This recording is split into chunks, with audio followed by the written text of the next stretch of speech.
그 2014년 내지 2015년경에 고영태 씨가 최순실 게이트 운운하면서 증인에게 도와달라고 했다라는 거죠? 그렇습니다. 그럼 증인에게 그 도와달라고 하면서 사업도 좀 도와달라 하고 좀 돈도 좀 빌려달라 하고 뭐 이런 식의 부탁을 했었나요? 그랬습니다. 구체적으로 그 어떤 식으로 협박하던가요? 한번 좀 이야기 좀 한번 해보세요. 그 얘기는 지금 할 수 없습니다. 왜요?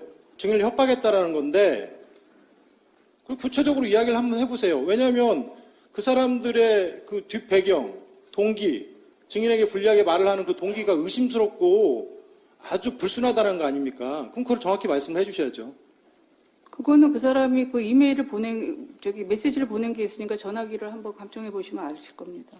여기서 전화기를 어떻게 감청하나요? 증인이 검찰 그거를 측에 얘기를 하면 증인이 협박을 받았기 때문에 가장 잘 생생하게 아실 것 같아요. 아니 제가 게이트를 한다고 얘기하지 않았습니까? 전체적인 기억은 확실히 안 납니다 지금. 그거는 확실히 받은 겁니다. 주인 그러면 그때 당시에 고영태나 뭐 이런 사람들을 공갈이나 협박으로 수사기관에 혹시 고소하거나 수사 의뢰하지 않았나요? 안 왔습니다. 왜 안 했죠? 아까 증인편에 의하면 살살 달래가면서 진행했다라고 이야기를 했어요. 왜 살살 달래죠? 증인이 아무런 이유가 협박당할 아무런 이유가 없는데 왜 살살 달래가면서 일을 진행한 거예요?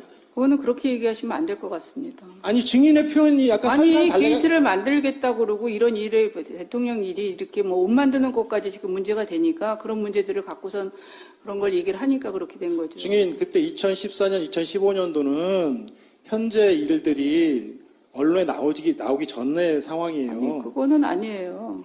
2015년도 그쪽은 이 언론 상황은 상관없이 그렇게 얘기를 했다니까. 그러니까 왜 증인이 살살 달랬냐고 전 물어보는 거예요. 아니 살살 달랠 이유가 없는 거잖아요. 만약에 증인이 소위 요즘에 논의되고 있는 언론에 나오고 있는 이 지금 헌법재판소에서 논의되고 있는 이 일들에 대해서 부끄러움이 없다라고 하면 이게 달랠 이유가 없잖아요. 아니 부끄러움이 없습니다. 그런데 그거를 가지고 문제 삼고 싶지는 않았습니다. 구체적으로 어떤 것들이에요? 그러면 어떤 것들이 외부에 알려지면 좀 문제가 될 거라고 생각했어요. 그거는 말하고 싶지 않습니다. 증인이 그렇게 이야기를 하면 증인의 말을 믿기가 어렵잖아요. 지금 잘 설명해 주셔야 다 이해를 할 거 아닙니까?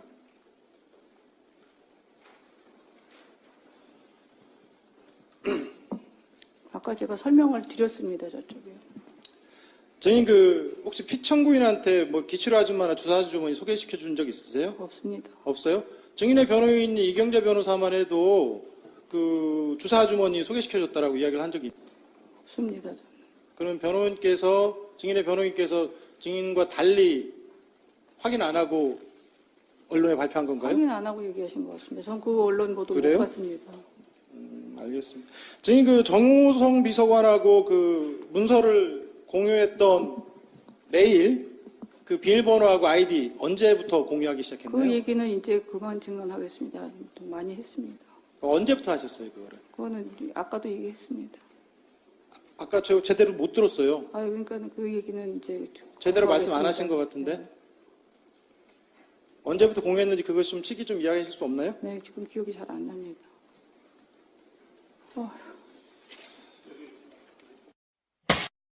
있습니다.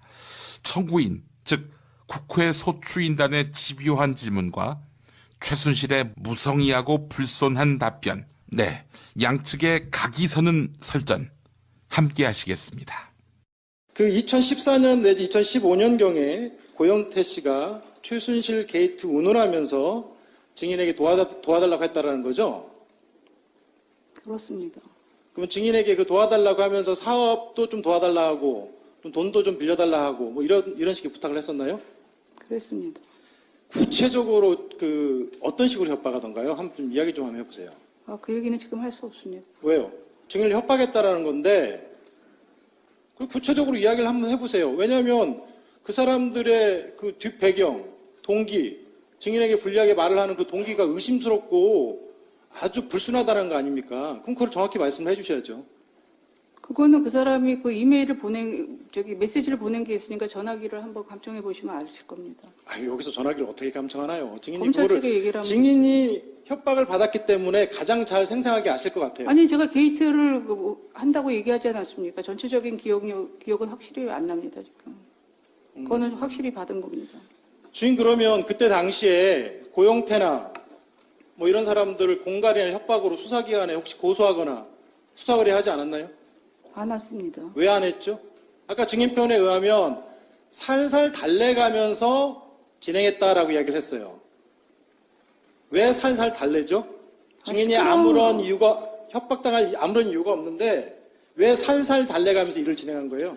그거는 그렇게 얘기하시면 안 될 것 같습니다. 아니 증인의 표현이 약간 아니 살살 달래가 게이트를 만들겠다고 그러고 이런 일을 대통령 일이 이렇게 뭐 옷 만드는 것까지 지금 문제가 되니까 그런 문제들을 갖고선 그런 걸 얘기를 하니까 그렇게 된 거죠. 증인 그때 2014년, 2015년도는 현재 일들이 언론에 나오기 전의 상황이에요. 아니, 그거는 아니에요. 2015년도 그쪽은 이 언론 상황은 상관없이 그렇게 얘기를 했다니까. 그러니까 왜 증인이 살살 달랬냐고 전 물어보는 거예요. 아니 살살 달랠 이유가 없는 거잖아요. 만약에 증인이 소위 요즘에 논의되고 있는 언론에 나오고 있는 이 지금 헌법재판소에서 논의되고 있는 이 일들에 대해서 부끄러움이 없다라고 하면 이게 달랠 이유가 없잖아요. 아니 부끄러움이 없습니다. 그런데 그거를 가지고 문제 삼고 싶지는 않았습니다. 구체적으로 어떤 것들이에요? 그러면 어떤 것들이 외부에 알려지면 좀 문제가 될 거라고 생각했어요. 그거는 말하고 싶지 않습니다.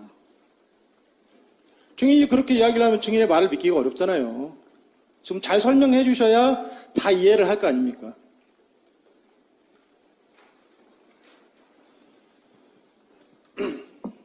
아까 제가 설명을 드렸습니다. 저쪽에. 증인 혹시 피청구인한테 뭐 기치료 아줌마나 주사 아주머니 소개시켜 준 적 있으세요? 없습니다. 없어요? 증인의 변호인이 이경재 변호사만 해도 그 주사 아주머니 소개시켜 줬다라고 이야기를 한 적이 없습니다. 그러면 증인의 변호인께서 증인과 달리 확인 안 하고 언론에 발표한 건가요? 확인 안 하고 얘기하신 것 같습니다. 전 그 언론 보도 그래요? 못 봤습니다. 알겠습니다. 증인 정우성 비서관하고 그 문서를 공유했던 메일 그 비밀번호하고 아이디 언제부터 공유하기 시작했나요? 그 얘기는 이제 그만 증언하겠습니다. 좀 많이 했습니다. 언제부터 하셨어요, 그거를? 그거는 아까도 얘기했습니다. 아까 저 제대로 못 들었어요. 그러니까 그 얘기는 이제 제대로 말씀 안 하겠습니다. 하신 것 같은데. 네. 언제부터 공유했는지 그것 좀 시기 좀 이야기해 주실 수 없나요? 네, 지금 기억이 잘 안 납니다.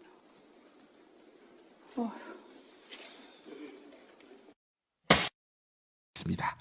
청구인, 즉 국회 소추인단의 집요한 질문과 최순실의 무성의하고 불손한 답변, 네, 양측의 각이 서는 설전 함께 하시겠습니다.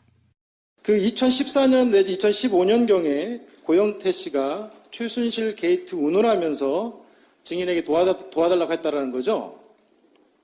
그렇습니다. 그럼 증인에게 그 도와달라고 하면서 사업도 좀 도와달라 하고 좀 돈도 좀 빌려달라 하고 뭐 이런 식의 부탁을 했었나요? 그랬습니다. 구체적으로 어떤 식으로 협박하던가요? 한번 좀 이야기 좀 한번 해보세요. 그 얘기는 지금 할 수 없습니다. 왜요?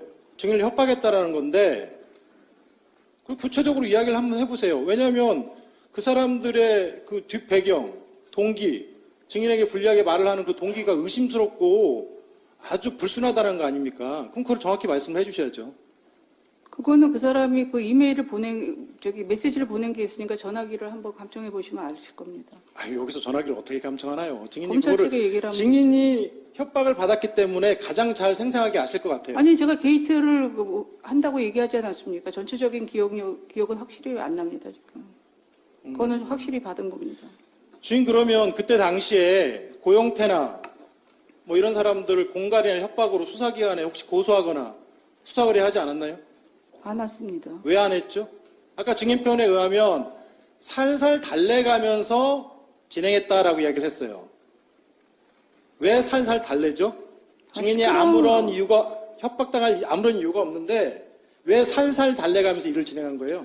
그거는 그렇게 얘기하시면 안 될 것 같습니다. 아니 증인의 표현이 약간 아니 살살 달래가 게이트를 만들겠다고 그러고 이런 일을 대통령 일이 이렇게 뭐 옷 만드는 것까지 지금 문제가 되니까 그런 문제들을 갖고선 그런 걸 얘기를 하니까 그렇게 된 거죠. 증인 그때 2014년, 2015년도는 현재 일들이 언론에 나오기 전의 상황이에요. 아니, 그거는 아니에요. 이게 박 전 대통령 같은 경우 정말 주변에 사람이 최순실마저도 믿을 사람이 아니었다는 생각이 어제 들더라고요. 어떤 의미에서요? 이게 가장 쉽게 박 전 대통령 입장에서 유일하게 풀어나갈 수 있는 건 결국에 최순실이 자기가 덮어쓰는 거거든요. 가져가는 거거든요. 최순실도 그럴 수는 없죠. 지금. 아니 왜 그렇게까지 40년을 옆에서 자기 스스로 특별한 인연이라고 했고 그렇다고 하더라도 대신 형을 살 수는 없죠. 아니 대신 살아나는 게 아니라 어차피 최순실은 벗어나기 어렵잖아요 지금 상황은. 그렇다 하더라도 형량을 조금이라도 줄이고 싶죠. 사람이니까. 내가 주도적으로 했다라고만 하면 될 거 아니야. 어차피 공범이니까. 둘 다 안 했다고 하는 거죠 지금. 그러면 답이 안 나오죠. 그럼 중형을 갈 수밖에 없잖아요. 둘 다 알잖아. 중형인 거죠 지금. 그러니까 딜레마인 거죠 지금. 그러니까 오늘 아침에 한 언론사에서 이제 안종범 수석의 56건 수첩 중에 두 번째로 뽑아냈던 39건 수첩을 입수를 해가지고 그 내용을 또 공개를 했더라고요. 네. 그걸 보면 안종범 수첩에 얼마만큼이나 박 전 대통령이 삼성도 그렇고 정말 빙상 승마 정유라와 관련된 부분을 정말 꼼꼼하게 적어놨더라고요. 실록이에요, 실록. 그러니까 네. 그게 결국에는 이재용 부회장의 영장을 그걸로 인해서 떨어졌다는 게 명확해 보이는데 똑같은 얘기가 박 전 대통령 그대로 적용될 수밖에 없거든요. 네. 그런 상황에서 왜 이렇게까지밖에 못 막느냐? 왜 안종범 수석 같은 경우 다른 재판에서 이미 다른 변호인들이 다 입수해서 봤을 거라고요. 유영하 그렇죠. 변호사도 알 거 아니에요. 왜 내가 화를 내고 있지? 그건 모르겠습니다. 이렇게 변호인으로서, 그러니까 소위 변호사로서 전문가적인 관점에서 봤을 때 너무 답답한 피의자인 거죠, 지금. 그렇죠. 예. 그래서 돌파구가 뭐 있을까? 지금까지는 제가 보기에는 없어요. 이렇게 해가지고 어떻게 합니까? 그냥 제가 보기에는 검찰이 너무너무 유리한 상황이에요. 검찰이 기소한다고 반드시 죄가 되는 건 아니란 말이죠. 그렇죠. 다퉈야 되는데 이렇게 전면 부인하면 사법부에서 검찰이 기소한 것에 대한 친밀성을 더욱 확고하게 만들어준단 말이죠. 이게. 다른 걸로 다투는 게 없으니까. 그러니까 네. 반대 증거가 나오는 것도 아니고 반대 법리가 나오는 것도 아니고. 주장밖에 없잖아요, 주장. 최순실이 나오는 게 그거죠. 서로 이제 공모를 했다라고 하는데 우리가 짰다는 증거를 대봐라. 이런 식으로 나오고 있거든요. 그래서 네. 재판에서 박근혜 전 대통령도 증인으로 불러달라. 이런 얘기를 하고 있는데 그 짰다라는 게 누가 서로 나와서 안 짰다고 말하는 걸. 그러니까. 그게 증거가 되나요? 그게 말이 안 되는 얘기인데 그런 거밖에 안 나오고 있다는 거예요. 너무 답답해요. 그러니까 상황 인식을 못 하고 있다는 거고. 네. 아니 근데 이렇게 말을 다 하는 분이 책을 왜 써요? 나 진짜. 하루 종일 온종일 여기저기 방송 나가서 하고 싶은 말 다 하고 하는 사람이 어떻게 책을 쓸 게 남았나요 아직도? 작가로서의 활동 영역은 그렇게 달라요. 말하고 싶은 게 많아요? 영역이 다르다고요. 이번 책은 어떤 영역입니까? 아니, 책 대상이. 아동 아니 제목 말고. 제목 말고 네. 동화책이에요. 동화책. 동화책? 동화 작가예요. 정신세계에는 맞겠군요. 본인의 정신세계에는. 아니 동화책을 순수하니까. 거의 이제 어른이 있는 동화책입니까? 아니면 진짜 어린이를 진짜 어린이를 대상으로 하는. 어린이들을 위해서. 그러니까 어린이의 눈높이에 맞춰서 어린이가 이런 걸 좋아하지 않을까 하는 동화를 쓴 거예요? 그렇죠. 절대 안 팔리겠네요. 왜 또? 종편에서 이렇게 험악한 얘기를 하는 분이 애들한테 동화를 써가지고 어떻게 잘 팔립니까 그게? 제가 마음이 순수하다는 걸 아직도 말도 못 안 되는 느끼세요. 책이네요. 근데 하려던 얘기가 있었는데 지금 이게 정말 황당한 얘기긴 한데 박 전 대통령의 그런 상황을 깰 수 있는 실현 가능성은 없지만 한 가지 방법이 돌파구가 하나 있어요? 돌파가 네. 유일한 게 있어요. 뭡니까? 사실 독방에서 합방을 시켜야 돼요. 다른 사람 현실 세계로 현실 내려와라. 세계로 들어와야 돼요. 네. 그러니까 그 안에 있으면서 7명하고 있고 그렇게 되면 혼자만의 가둬져 있는 세계 있잖아요. 여태 뭐 그 주변 사람들에게도 진면목을 안 보이고 정말 가까운 인간적으로 탁 터놓고 자연인 대 자연인으로 이런 일이 벌어졌다고 말해줄 사람이 지금까지 단 한 명도 없는 것 같아요. 없죠. 네. 그러니까 그거를 깨지는 기회를 본인은 고통스러울지 모르지만 네. 그 방법만이 저는 사실 유일한 방법이고 인간적인 면에 있어서 가능성이 약 3% 정도 봅니다. 그렇다 하더라도 그렇게 될 가능성은. 그래도 그거밖에 없어 보여요. 그러니까 이게 뭐 지금 재판을 받는 과정이어서건 아니면 앞으로 형벌을 만약에 유죄를 받는다라고 하면 형벌을 받는 과정에서건 인간으로서 제대로 본인의 어떤 문제를 깨달을 수 있는 유일한 기회는 그나마 다른 사람들과 섞여 있으면서 생활하는 방법밖에 없을 것이다. 근데 그게 하필 굉장히 특성 공간인데 그게 되겠어요? 그게 좀 일상 공간도 어렵죠. 아니고. 아니 일상 공간이 아니니까 오히려 될 수도 있다고 봐요. 저는 지난번에 그 땅콩 회항 사건 때 네. 그 사람은 같이 있었잖아요. 네. 같이 있었으면서 생각보다 많은 걸 깨달았다. 얼마만큼이나 될지는 모르겠지만 그럴 수 있다고 그럴 봅니다. 수 있다라고 봐요. 근데 저는. 그 경우보다 더 극단적인 경우잖아요. 그분이야 물론 재벌이고 만나는 사람도 제약이 있었겠지만 인간적인 관계를 유지하고 있었을 거 아니에요. 다른 그렇죠. 사람들 어느 친구도 정도는. 있고. 근데 이 경우는 그것도 없는 거거든요. 그게 참 안타까운. 자연인으로서는 굉장히 기구한 삶이고, 그리고 비정상적인 삶이죠, 사실. 이게 바뀌어야 되는데. 변호인단에 할 일이 없어요. 이렇게 안 바꾸면. 지금 상황에서는 어느 정도 받아들일 부분이 나와야 우리가 뭐를 다투겠다, 뭐는 인정하자 이렇게 가는데 태도가 안 바뀐다는 변호사 거예요. 업계에서의 그 중평은 어떻습니까? 들어온. 그러니까 이런 상황? 이런 섭외가 들어왔을 때. 섭외가 들어왔을 때. 네. 그러니까 말씀드린 것처럼 바뀌어야 우리도 작전을 짜볼 수가 있는데 이 지금의 태도를 그대로 유지하는 상태에서는 의미가 없다, 들어가는 게. 뭐 할 게 없잖아요. 할 수 있는 게 없잖아요. 다 부인하고 있는데. 그러니까 다 부인하면 뻔하거든요, 결과는. 굉장히 안 좋죠. 사실 네. 가장 큰 부분이 뇌물죄 같은 경우는 법리가 복잡하기 때문에 어떻게든지 한번 싸울 만하다라는 생각을 가질 분이 나타날 법도 하거든요. 그리고 네.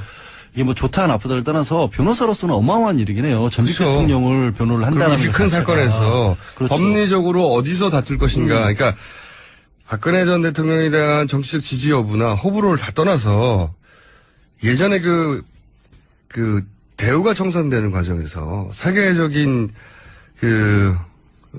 회계 회사들이 네. 그 경험을 쌓으려고 뭐 돈을 안 받고도 하겠다고 많이 덤볐었거든요. 그런 일을 그것처럼 해볼 수 있는 경우가 없으니까. 그렇죠. 그것처럼 이렇게 큰 사건에서 변호인 입장에서는 법리적으로 어떻게 방어할 것인가를 구상해 볼 수 있죠. 겪는 것 자체가 큰 경험인데 문제는 그 기회를 아예 안 주는 게 저는 이제 서영희 변호사가 직접적으로 맞는다기보다 일단 옳게고 여성이고 하기 때문에 특별 접견을 하게 되면 하루 종일 만날 수가 있잖아요. 게다가 여러 이제 가지 얘기 들을 수 여성 있고. 변호인이고 가족이어서 하지 다른 사람한테는 못했던 얘기를 할 수 있잖아요. 그렇죠. 그런 것들을 기대를 해서 서영희 변호사가 들어가면 이게 신호탄이 될 수 있다라고 생각을 했는데 접견도 못한 것 같아요. 만나지도 못한 것 같아서 지금 한 20분 내외 정도만 구치소 안에 들어갔다 나온 게 유영아 변호사 외에는 안 만난대잖아요. 유영아 변호사하고 윤전추 행정관 두 사람을 그분은 이렇게 변호사가 찍어- 아니니까. 변호사도 아닌데 하여튼 네. 오빠라지를 시키고 있다고 하니까 그 부분이 전략의 변화가 전혀 없다.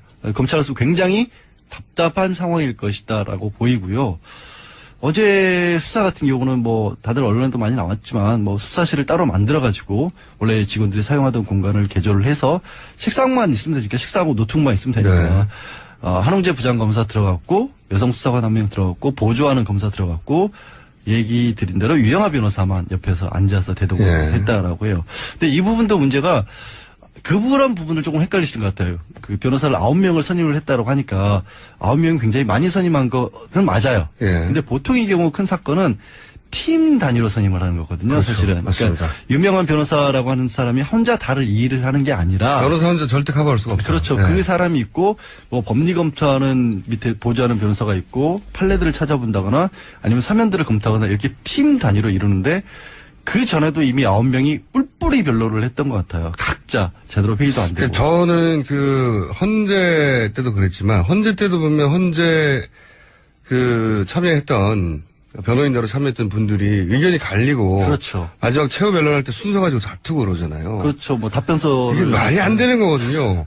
변호인단과 함께 일해본 적이 있는 피의자라면 이 사람이요. 예. 전문 피의자로서 제가 지난 몇 년간 6년 가까이 이게 얼마나 중요한 일인지. 그러니까요. 알 수 6년, 있잖아요. 7년 가까이 피의자를 계속 이명박 대통령, 박근혜 대통령 하에서 해본 저로서는, 도저히 말이 안 되는 상황이다. 한 사람이 진두지휘를 하는 분이 딱 있고 그 밑에서 눈에 보이지 않지만 선임이 대선임이 있고. 움직이는 그런 경우죠. 선임이 있고 변호인단이 어떤 사안을 놓고, 왜냐면 변호인들마다 이런 각도에서 이걸 변호해야 된다. 다 의견이 다르니까요. 그렇죠. 그래서 일종의 집단지성을 이루어야 하는 게 큰 사건에서의 기본인데 그 기본이 안 돼 있다. 그러면서 역할을 분담하죠. 자, 좋다 그러면 선임이 당신은 이쪽 맞고, 너는 이쪽 맞고, 그러면서 쭉 갈라서, 그럼 일사불란해야 되고, 의견이 통일되고, 한 방향으로 변호하지 않으면 안 되거든요. 당연하죠. 너무 당연한 건데, 너무너무 그 당연한 건데. 부분이 이루어지지 않고 있다. 그래서 결국에는 부인하는 쪽만 나오고 있기 때문에 이제는 사실 검찰이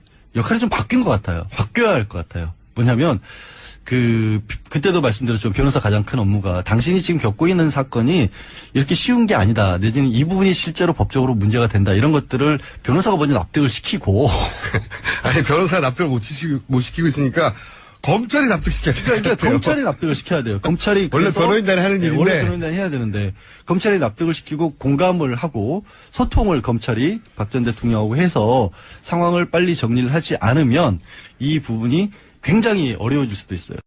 이게 박 전 대통령 같은 경우 정말 주변에 사람이 최순실마저도 믿을 사람이 아니었다는 생각이 어제 들더라고요. 어떤 의미에서요? 이게 가장 쉽게 박 전 대통령 입장에서 유일하게 풀어나갈 수 있는 건 결국은 최순실이 자기가 덮어쓰는 거거든요. 가져가는 거거든요.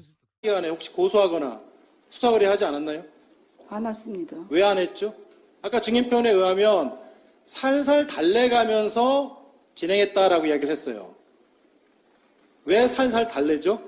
증인이 시끄러운 아무런 거. 이유가 협박당할 아무런 이유가 없는데 왜 살살 달래가면서 일을 진행한 거예요? 그거는 그렇게 얘기하시면 안 될 것 같습니다. 아니 증인의 표현이 약간 아니 살살 달래가 게이트를 만들겠다고 그러고 이런 일을 대통령 일이 이렇게 뭐 옷 만드는 것까지 지금 문제가 되니까 그런 문제들을 갖고선 그런 걸 얘기를 하니까 그렇게 된 거죠. 증인 그때 2014년, 2015년도는 현재 일들이 언론에 나오기 전의 상황이에요. 아니, 그거는 아니에요. 2015년도 그쪽은 이 언론 상황은 상관없이 그렇게 얘기를 했다니까. 그러니까 왜 증인이 살살 달랬냐고 전 물어보는 거예요. 아니 살살 달랠 이유가 없는 거잖아요. 만약에 증인이 소위 요즘에 논의되고 있는 언론에 나오고 있는 이 지금 헌법재판소에서 논의되고 있는 이 일들에 대해서 부끄러움이 없다라고 하면 이게 달랠 이유가 없잖아요. 아니 부끄러움이 없습니다. 그런데 그거를 가지고 문제 삼고 싶지는 않았습니다. 구체적으로 어떤 것들이에요? 그러면 그 얘기는 이제 제대로 말씀 안 하신 것 같은데 언제부터 공유했는지 그것 좀 시기 좀 이야기해 주실 수 없나요? 네, 지금 기억이 잘 안 납니다.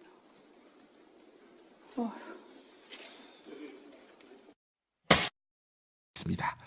청구인, 즉 국회 소추인단의 집요한 질문과 최순실의 무성의하고 불손한 답변, 네, 양측의 각이 서는 설전 함께 하시겠습니다. 그 2014년 내지 2015년경에 고영태 씨가 최순실 게이트 운운하면서 증인에게 도와달라고 했다라는 거죠? 그렇습니다. 그럼 증인에게 그 도와달라고 하면서 사업도 좀 도와달라 하고 좀 돈도 좀 빌려달라 하고 뭐 이런 식의 부탁을 했었나요? 그랬습니다. 구체적으로 그 어떤 식으로 협박하던가요? 한번 좀 이야기 좀 한번 해보세요. 그 얘기는 지금 할 수 없습니다. 왜요? 증인을 협박했다라는 건데 그 구체적으로 이야기를 한번 해보세요. 왜냐하면 그 사람들의 그 뒷배경, 동기, 증인에게 불리하게 말을 하는 그 동기가 의심스럽고 아주 불순하다는 거 아닙니까? 그럼 그걸 정확히 말씀을 해주셔야죠. 그거는 그 사람이 그 이메일을 메시지를 보낸 게 있으니까 전화기를 한번 감청해 보시면 아실 겁니다.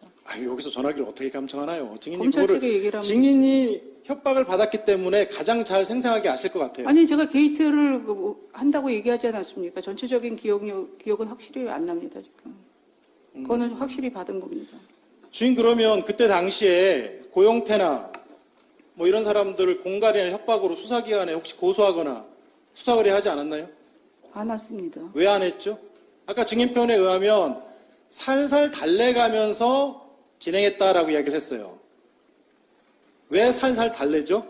증인이 시끄러운 아무런 거. 이유가 협박당할 아무런 이유가 없는데 왜 살살 달래가면서 일을 진행한 거예요?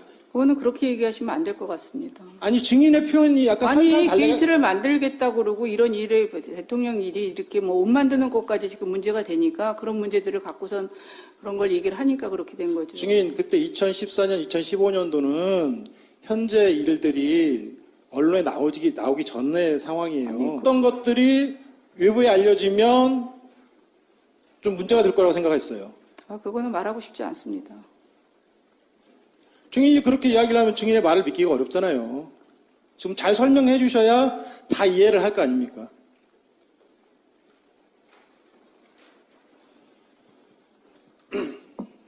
아까 제가 설명을 드렸습니다, 저쪽에. 증인 혹시 피청구인한테 뭐 기치료 아줌마나 주사 아주머니 소개시켜 준 적 있으세요? 없습니다. 없어요? 증인의 변호인이 이경재 변호사만 해도 그 주사 아주머니 소개시켜 줬다라고 이야기를 한 적이 없습니다. 그럼 증인의 변호인께서 증인과 달리 확인 안 하고 언론에 발표한 건가요? 확인 안 하고 얘기하신 것 같습니다. 전 그 언론 보도 그래요? 못 봤습니다.